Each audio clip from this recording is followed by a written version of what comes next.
Hello student, আমি Tapas sir. আজকের ভিডিওতে তোমাদের জাপান হিস্ট্রি অর্থাৎ তোমাদের যে ডিএসসি B3 যে পেপারটি আছে, তো সেই পেপারের মার্কস 20-র একটি অত্যন্ত গুরুত্বপূর্ণ প্রশ্ন, জাপানের শিক্ষার সংস্কার বা শিক্ষার বিকাশ, যেটি এবছর কিন্তু পরীক্ষায় বিশাল ইম্পর্টেন্ট, আমার সাজেশনের ফার্স্ট চয়েস প্রশ্ন। ঠিক আছে, তো সেই প্রশ্নের উত্তর আলোচনা করবো। তাকে বলবো যে এখনও চ্যানেলটিকে সাবস্ক্রাইব করোনি, অবশ্যই চ্যানেলটি তোমরা সাবস্ক্রাইব করে রাখো এরকম ভিডিও সবার আগে পাওয়ার জন্য। তো দেখো তোমাদের প্রথম প্যারা, দেখো এই প্রশ্নের উত্তরটি, দেখো তোমাদের প্রথম প্যারা। মেইজি যুগে শিক্ষাক্ষেত্রে বৈপ্লবিক পরিবর্তন এসেছিল। মেইজি শাসকেরা সঠিকভাবে উপলব্ধি করেছিলেন শিক্ষাক্ষেত্রে সংস্কার ছাড়া জাপান কখনোই আধুনিক রাষ্ট্র হিসাবে আত্মপ্রকাশ করতে পারবে না। আধুনিক শিক্ষা গ্রহণের জন্য জাপানিদের আগ্রহের সীমা ছিল না। সামন্ততান্ত্রিক জাপানে কেবলমাত্র সুবিধাভোগী শ্রেণীর লোকেরা লেখাপড়ার করার অধিকার পেত। মেইজি শাসকেরা এই ঐতিহ্যকে ভাঙতে চেয়েছিল। তারা পশ্চিমী ধাঁচে শিক্ষা ব্যবস্থার অনুকরণ করতে চেয়েছিল।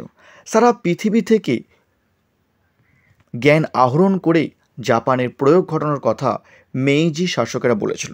তারা নতুন জ্ঞান আহরণ করার জন্য জাপানি ছাত্রদের বিদেশে পাঠাবার সিদ্ধান্ত বহাল রেখেছিল।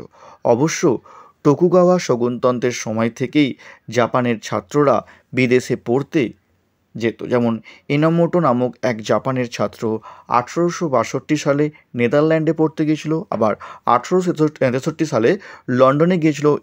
ইটো এই ধারাকে মেইজি শাসকেরা বজায় রেখে, ইটো, ঠিক আছে, তো লন্ডনে গিয়েছিল ইটো, এই ধারাকে মেইজি শাসকেরা কিন্তু বজায় রাখে। নেক্সট প্যারা। মেইজি শাসকেরা জাপানের প্রচলিত শিক্ষা ব্যবস্থার আমূল পরিবর্তন এনেছিলেন। শোগুন যুগে কেবলমাত্র উচ্চবিত্তরা কিছুটা পড়াশোনার সুযোগ পেত। মঠ, মন্দির প্রভৃতি স্থানে পড়াশোনা হতো। মেইজি সরকার একটি পরিকল্পিত শিক্ষানীতি গ্রহণ করেছিল। 1871 সালে জাপানে শিক্ষা বিভাগ স্থাপন করা হয়েছিল এবং একজন মন্ত্রী শিক্ষা বিভাগ পরিচালনা করার দায়িত্ব পেয়েছিল। মেইজি সরকার প্রাথমিক শিক্ষাকে বাধ্যতামূলক করেছিল। এ ব্যাপারে মার্কিনী পদ্ধতি অনুসৃত হয়েছিল। নেক্সট প্যারা। বিদেশে থেকে পণ্ডিতদের জাপানে আনা হয়েছিল। 1873 সালে 34 জন খনি বিশেষজ্ঞ ইউরোপ থেকে জাপানে এসেছিল। প্রাকৃতিক সম্পদকে কিভাবে কাজে লাগানো যাবে সেই পরামর্শ তারা দিয়েছিলেন। ব্রান্টন নামে এক ইংরেজ নৌবিজ্ঞানী জাপানে এসেছিলেন। জাপানের নৌবহরকে শক্তিশালী করার জন্য তিনি পরামর্শ দিয়েছিলেন। হার্ভার্ড বিশ্ববিদ্যালয়ের অধ্যাপক ইএস মোর্স জাপানে এসে নৃতত্ত্ব, প্রত্নতত্ত্ব, সমাজবিজ্ঞানের গবেষণাকে সমৃদ্ধ করেছিলেন। ওর সঙ্গেই একইভাবে বোস্টন বিশ্ববিদ্যালয়ের অধ্যাপক আর্নেস্ট ফিনোলোসা জাপানে 1878 সালে আসেন। তিনি জাপানের শিক্ষা ব্যবস্থাকে আধুনিক করার ক্ষেত্রে গুরুত্বপূর্ণ ভূমিকা গ্রহণ করেছিলেন। তারপর নেক্সট প্যারা। জাপানের 3 স্তর শিক্ষা ব্যবস্থা চালু হয়েছিল। সেগুলি হলো প্রাথমিক বিদ্যালয়, মাধ্যমিক বিদ্যালয় ও বিশ্ববিদ্যালয়। এই 3 স্তর শিক্ষা ব্যবস্থাকে কার্যকর করার জন্য জন সারে নামে এক মার্কিন পণ্ডিতকে জাপানে আনা হয়েছিল। বালক বালিকারা 6 বছর বয়সে শিক্ষা শুরু করবে। প্রাথমিক বিদ্যালয়ে 6 বছর পড়বে, মাধ্যমিক বিদ্যালয়ে তারা 5 বছর পড়ার পর কলেজে 3 বছর পড়বে এবং বিশ্ববিদ্যালয়ে তাদের 3 বছর পড়তে হবে। এই 3 স্তর শিক্ষা ব্যবস্থা কার্যকর করার জন্য অনেক স্কুল, কলেজ ও বিশ্ববিদ্যালয় প্রতিষ্ঠিত হয়েছিল। বিশ্ববিদ্যালয়গুলি ফরাসি ধাঁচে তৈরি হয়েছিল। উচ্চশিক্ষা দানের জন্য পাশ্চাত্য দেশগুলো থেকে বহু সংখ্যক অধ্যাপককে আনা হয়েছিল এবং জাপানে ছাত্রদের বিদেশে পাঠানো হয়েছিল। শিক্ষকদের প্রশিক্ষণ দেওয়ার নর্মাল স্কুল প্রতিষ্ঠা করা হয়েছিল। 1890-এর দশকে জাপানের শিল্পায়ন শুরু হয়েছিল। এর সঙ্গে সঙ্গতি রেখে জাপানে কর্মমুখী শিক্ষা প্রতিষ্ঠান গড়ে উঠেছিল। নেক্সট প্যারা। 1890-এর দশক থেকে জাপানের শিক্ষার আরও পরিবর্তন হলো। শিক্ষা প্রতিষ্ঠান ও পাঠ্যক্রমের উপর সরকারি বিধিনিষেধ অতিমাত্রায় কার্যকর হয়েছিল। জাপানি শিক্ষানীতি এই সময়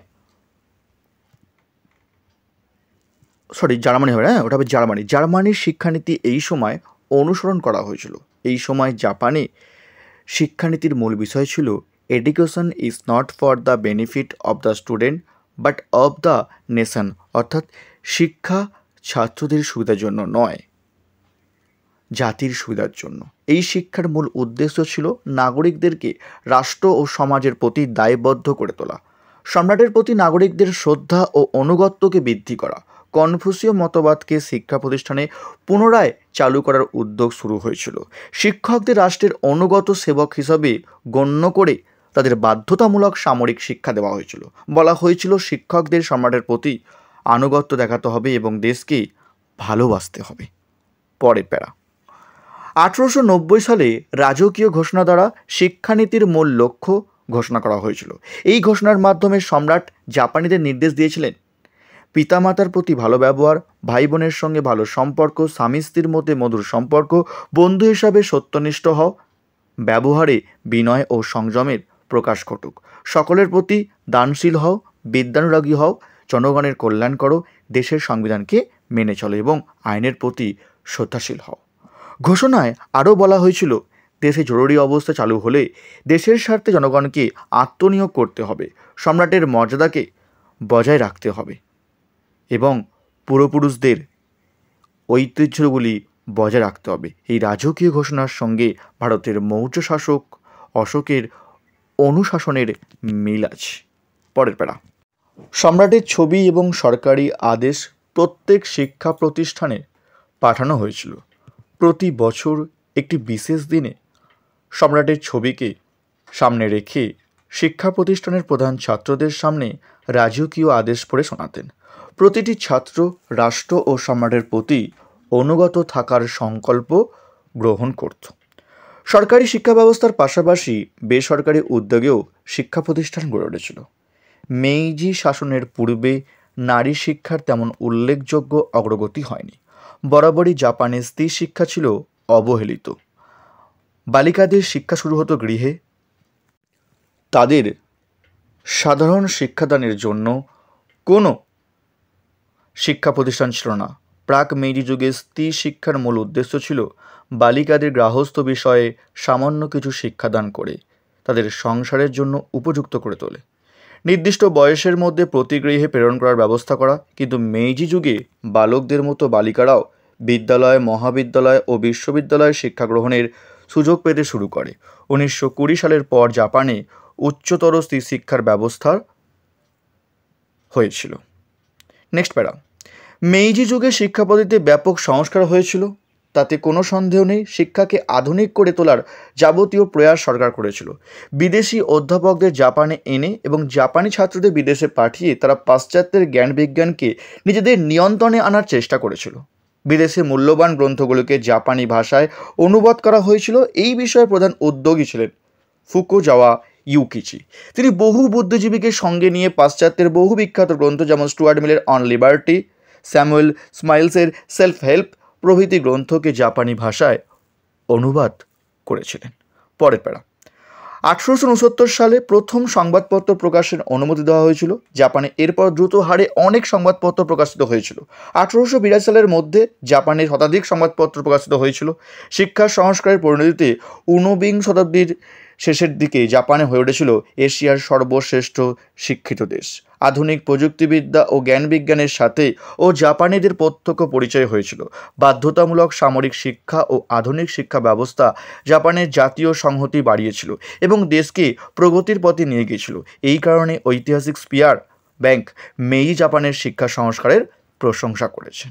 শেষ প্যারা, লাস্ট প্যারা, এটা এখনও চ্যানেলটিকে সাবস্ক্রাইব করনি, অবশ্যই চ্যানেলটিকে সাবস্ক্রাইব করে রেখো এরকম ভিডিও সবার আগে পাওয়ার জন্য। লাস্ট প্যারা, কিন্তু ভালো করে বিচার করে দেখা যাবে যে মেইজি আমলের শিক্ষা সংস্কারের সমালোচনার উদ্দেশ্য ছিল না। এই শিক্ষার মাধ্যমে জাপানে গণতান্ত্রিক মূল্যবোধ ও গণতান্ত্রিক পরিবেশ গড়ে ওঠেনি। রাষ্ট্র ও সরকারের প্রতি আনুগত নাগরিক গড়ে তোলা ছিল মেইজি শিক্ষানীতির মূল উদ্দেশ্য। ছাত্রদের মধ্যে উদার নীতি ও প্রগতিশীল মানসিকতার প্রভাব যাতে না বাড়ে সেদিকে সরকারের নজর ছিল। পাঠ্যক্রম ও পাঠ্যপুস্তকে সরকারি নিয়ন্ত্রণবিধি বলবৎ করা হয়েছিল। মেইজি যুগের শিক্ষা ব্যবস্থা সরকারের প্রয়োজনকে মিটিয়েছিল কিন্তু সাধারণ জনগণের চাহিদা মেটাতে পারেনি। তো এই ছিল তোমাদের অ্যান্সার জাপানের শিক্ষা ব্যবস্থা। ভিডিওটি ভালো লাগে অবশ্যই লাইক করে দিও। আজকের মতো